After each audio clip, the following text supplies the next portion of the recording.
공포라디오 마녀 지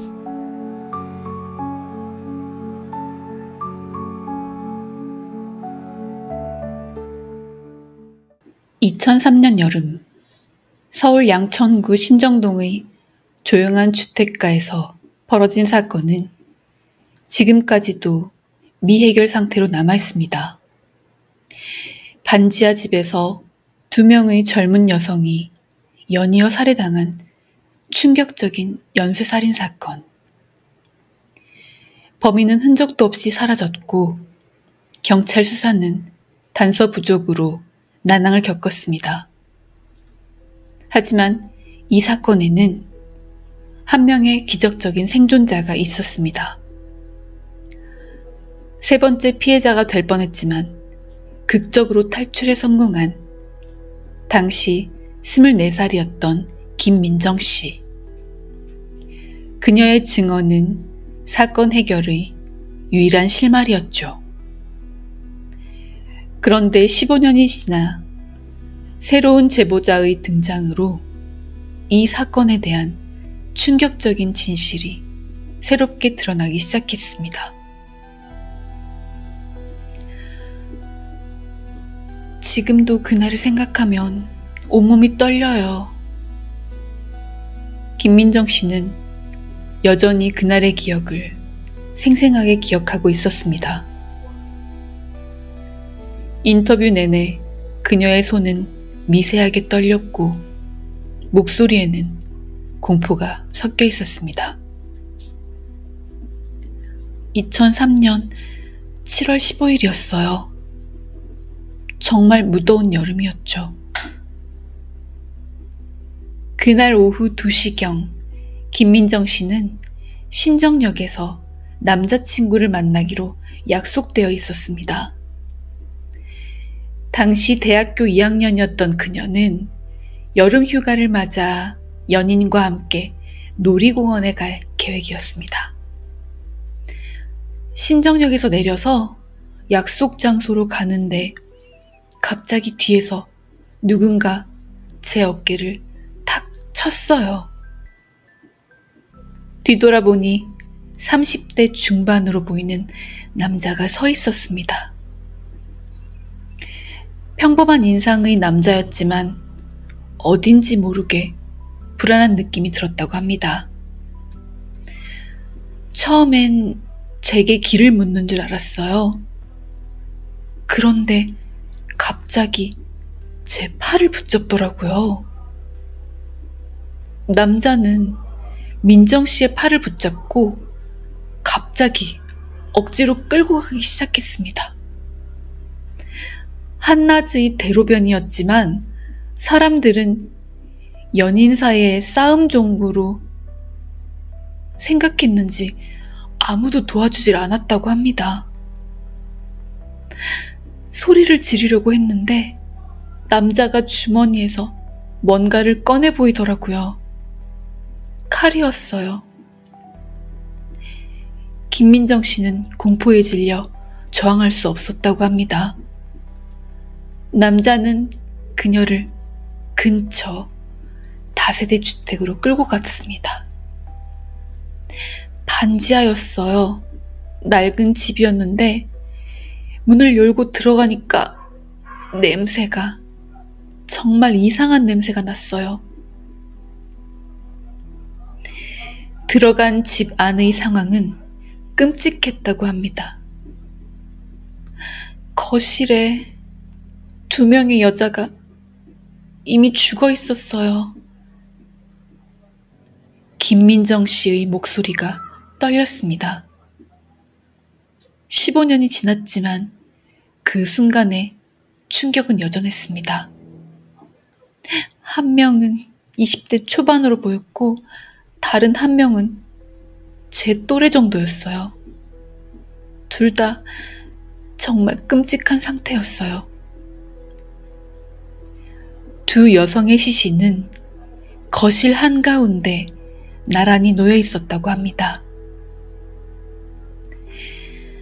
사인은 목졸림으로 추정되었지만 그보다 더 끔찍한 것은 시신들의 상태였다고 합니다.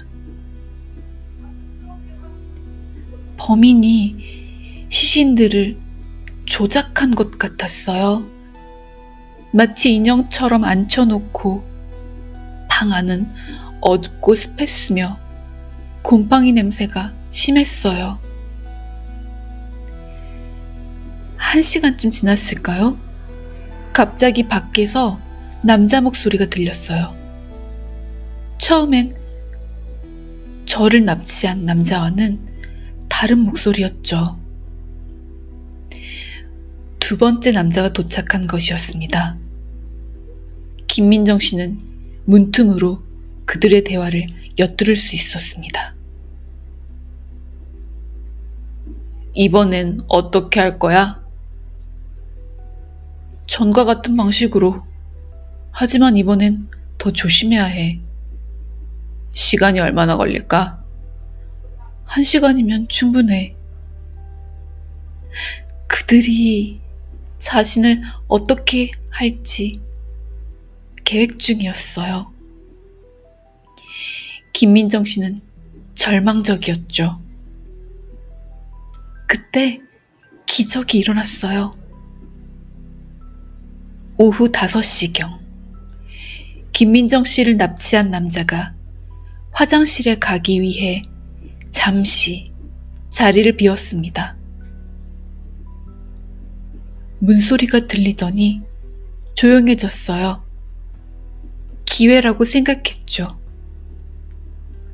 김민정 씨는 조심스럽게 방문을 열어봤습니다. 다행히 잠기지 않았습니다. 그녀는 숨을 죽이며 거실로 나왔습니다. 시신들은 그대로 있었어요. 정말 무서웠지만 도망가야 한다는 생각밖에 안 들었어요. 현관문으로 가려고 했지만 갑자기 화장실에서 물 내리는 소리가 들렸습니다.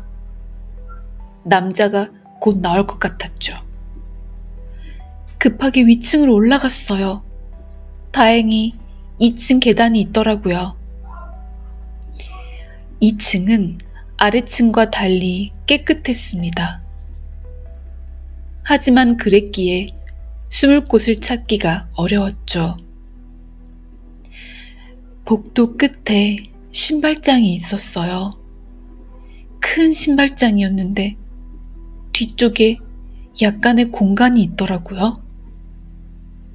김민정 씨는 신발장 뒤편으로 몸을 숨겼습니다. 공간이 좁아서 거의 웅크린 상태였지만 다른 선택이 없었죠.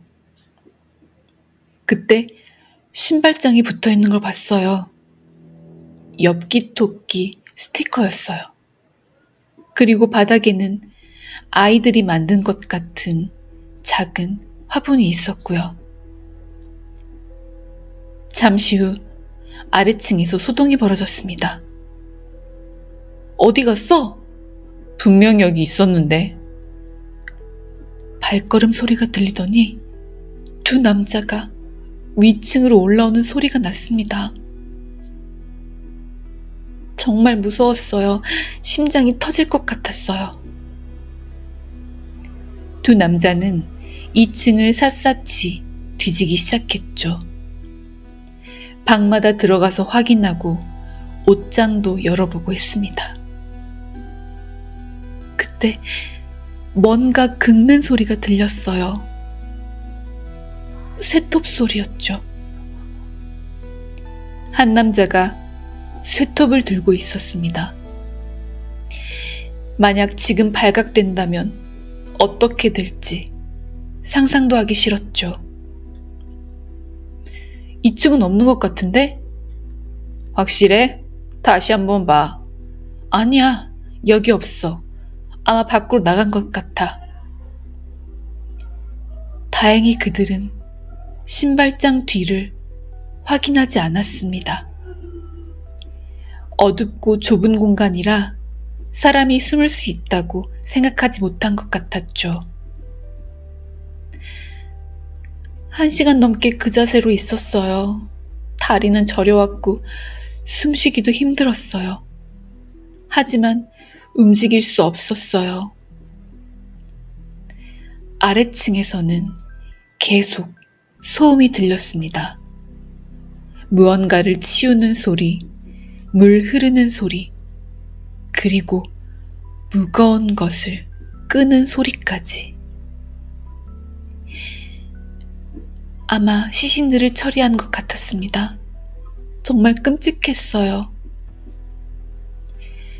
오후 8시가 넘어서야 집안이 조용해졌다고 합니다. 더 이상 소리가 들리지 않더라고요. 그래도 1시간을 더 기다렸어요. 혹시 몰라서요. 김민정 씨는 조심스럽게 신발장 뒤에서 나왔습니다. 다리가 저려서 제대로 설 수도 없었죠. 아래층으로 내려가 보니까 모든 게 깨끗해져 있었어요.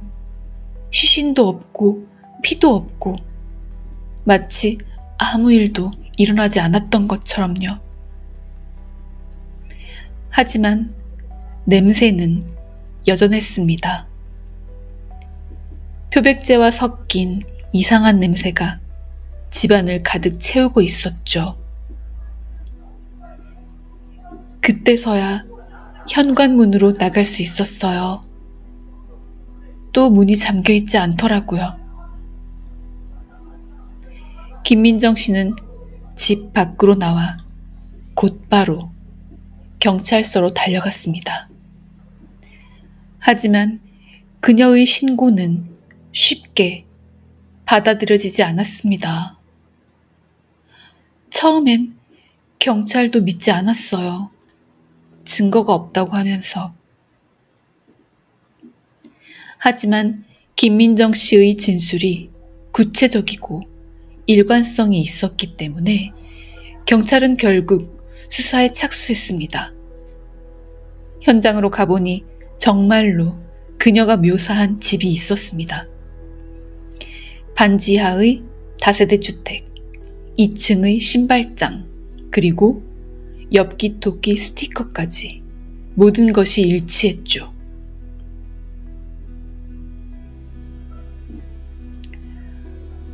집안을 감식했는데 표백제 반응이 나왔습니다.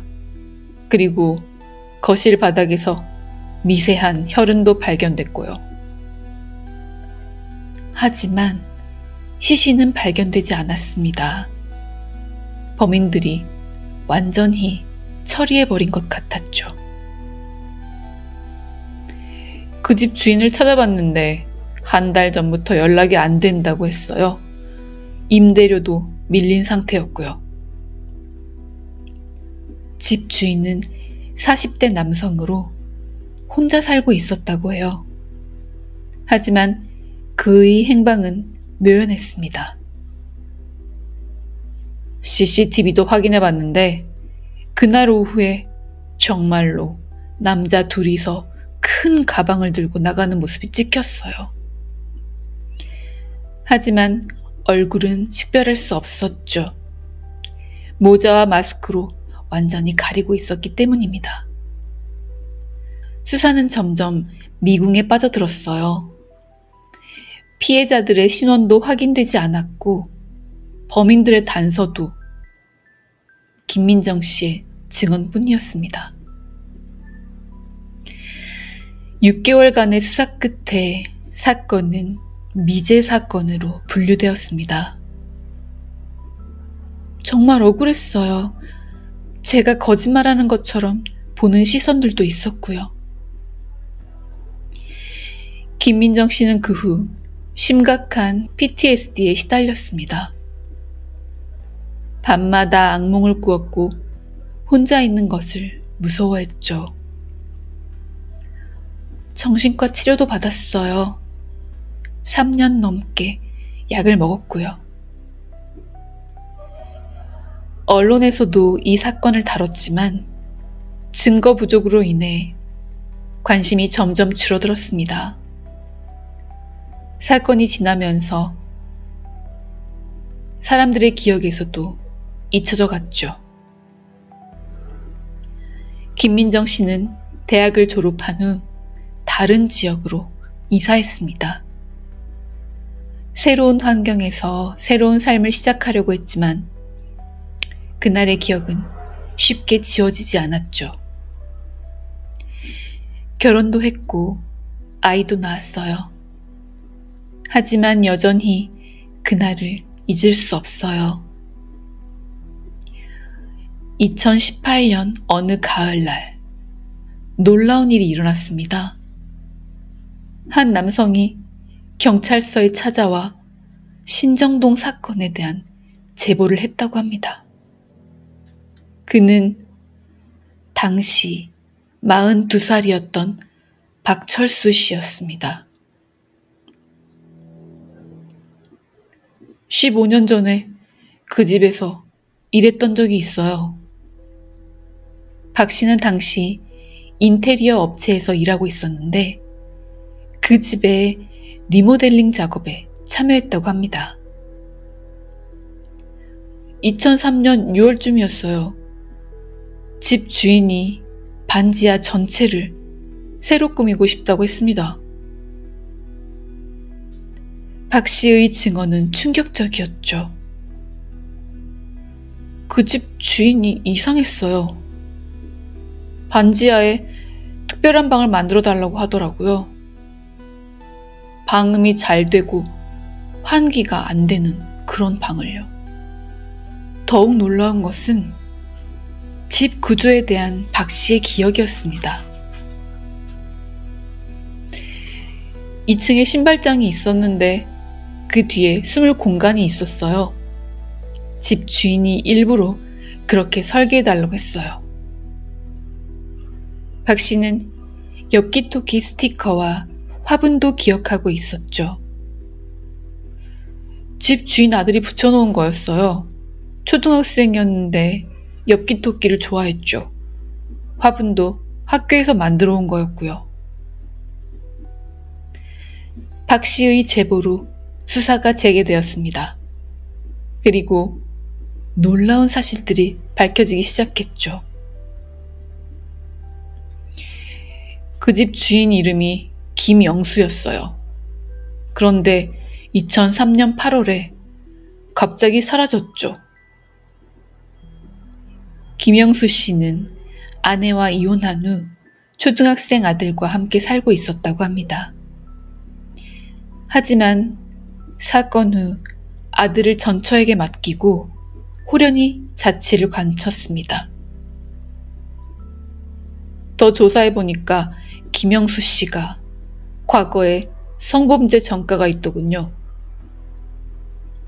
그는 1990년대 여성을 상대로 한 성폭행 사건으로 복역한 경력이 있었습니다.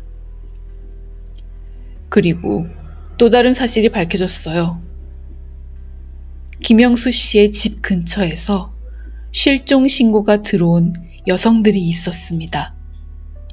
2003년 6월과 2003년 7월에 각각 한 명씩 총 2명이었죠.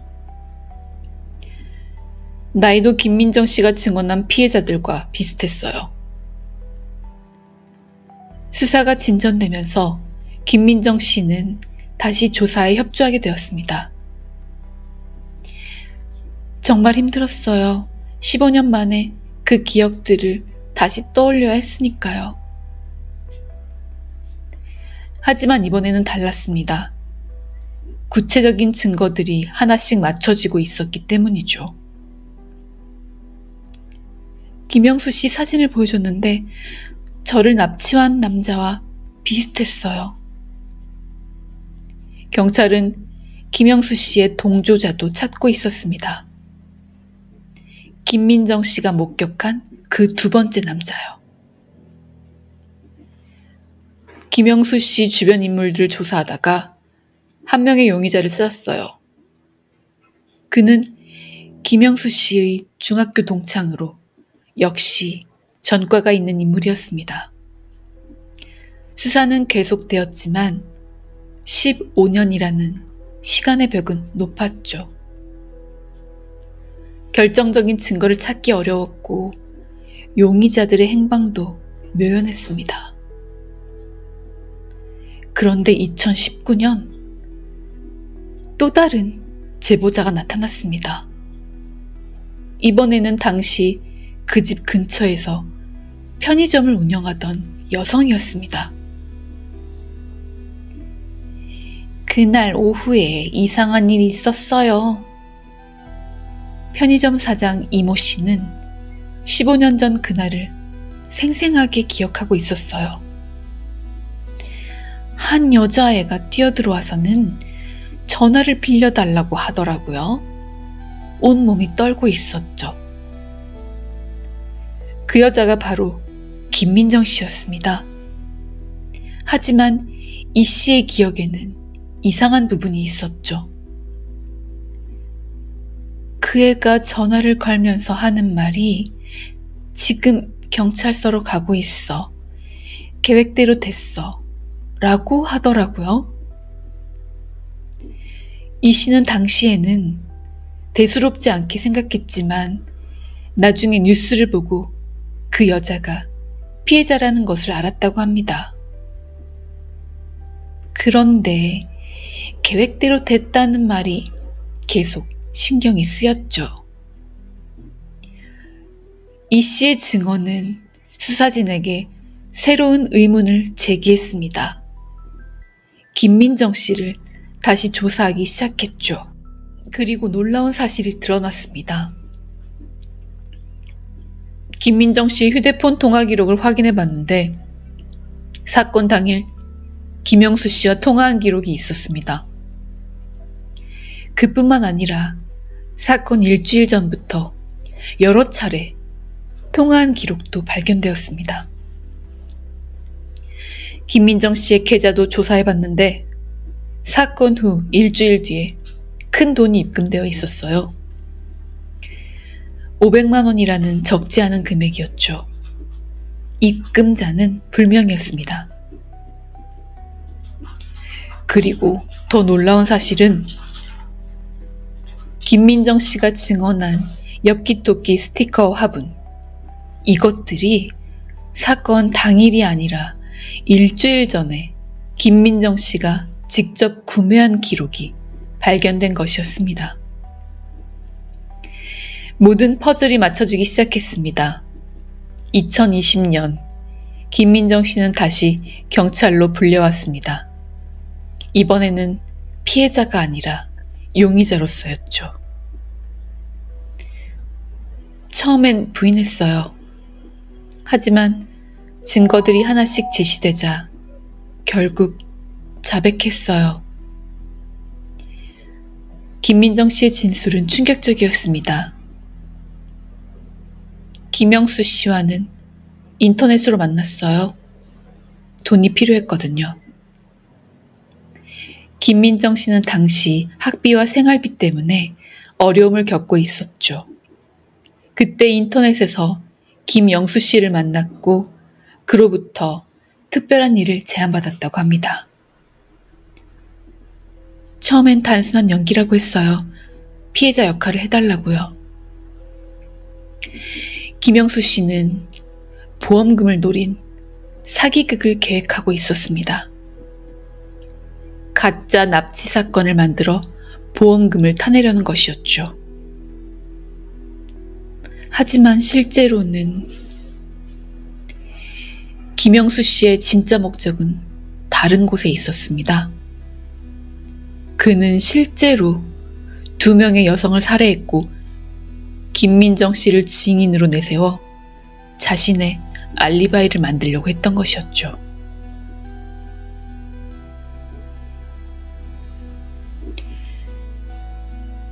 김영수 씨가 모든 걸 치밀하게 계획했어요.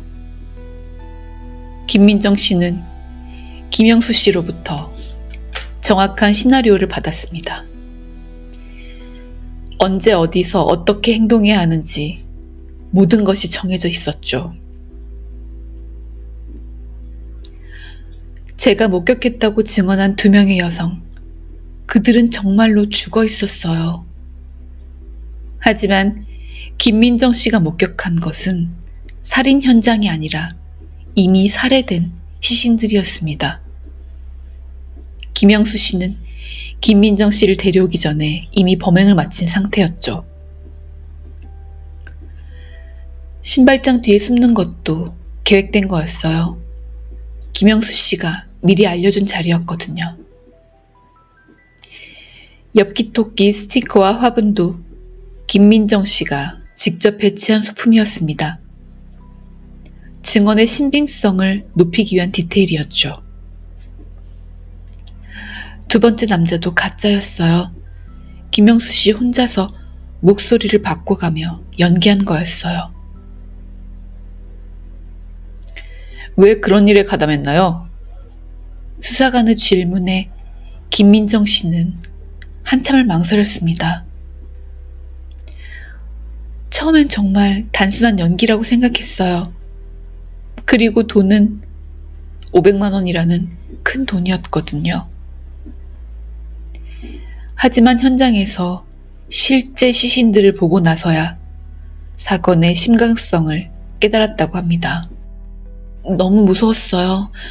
하지만 이미 깊이 관련되어 있었고 김영수 씨가 협박하기도 했어요. 김영수 씨는 김민정 씨에게 이미 공범이니까 끝까지 가야 한다고 위협했습니다. 만약 계획이 틀어지면 나도 공범으로 처벌받을 거라고 했어요. 김민정 씨는 공포에 질린 채로 김영수 씨의 시나리오대로 행동할 수밖에 없었습니다.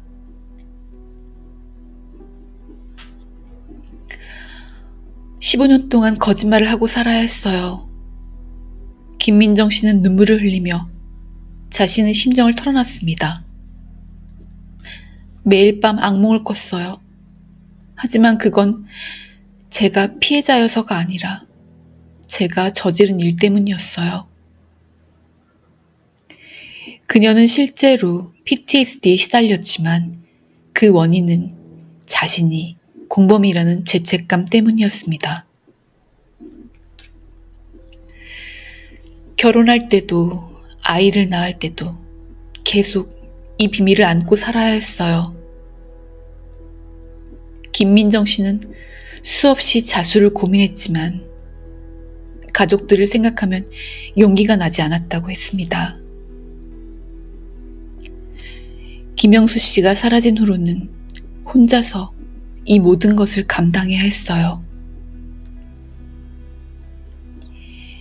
김민정 씨의 자백으로 신정동 연쇄살인 사건의 진실이 드러났습니다.